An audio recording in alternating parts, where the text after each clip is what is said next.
Hi DF! Exclamation point! With the announcement of the new and quote unquote slim PS5 model, and the fact it still doesn't fit in my Kallax, IKEA's signature piece of furniture. Yeah. Yeah, it used to be called Expedite, and it was a lot better. Anyway, do you think that consoles are going to get bigger and bigger, or is this just a design choice on Sony's side?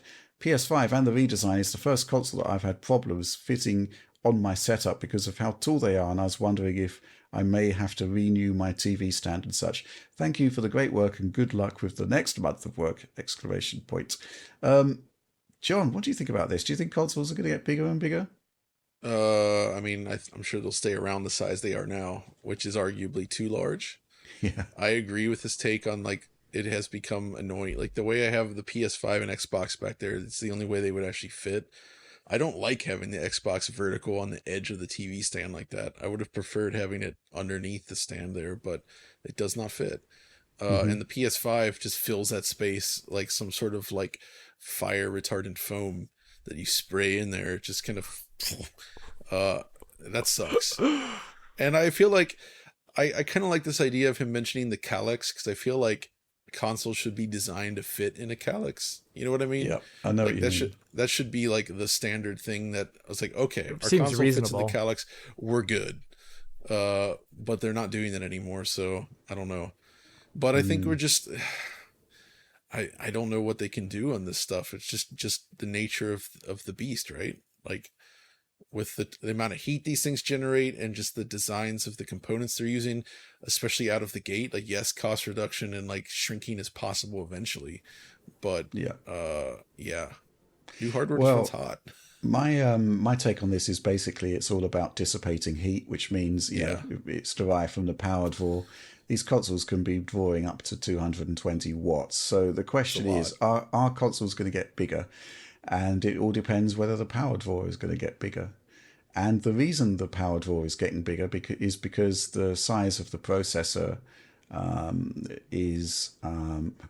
the transistor cost is rising, right? So rather than have more transistors doing more work, they have a smaller amount of transistors clocked higher doing more work that way, which basically means that the power draw is significantly increased, which in turn means that there's a lot more heat to dissipate.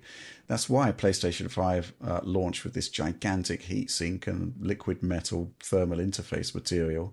And, to their credit, Xbox came up with a more, I'd say, elegant solution, but probably a lot more expensive solution as well. Yeah.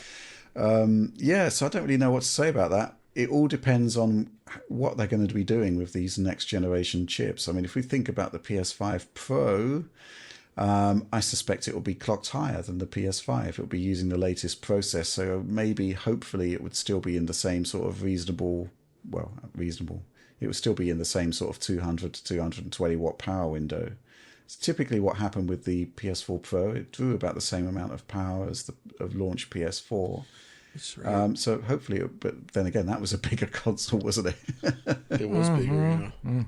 Gosh, with the PS5 Pro, hopefully it's no bigger than the original PS5. At least. Oh my god! You'd think so. Oh my god! You'd hope so, based on the size reduction that 6 nanometer has brought. And I'm pretty convinced at this point that the Pro would be a 5 nanometer or 4 nanometer part. So hopefully it would still have the same sort of power window as the launch PS5. If it's heavier though, they might need 2 kickstands in the front.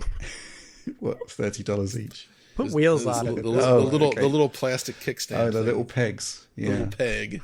You need a couple of those now.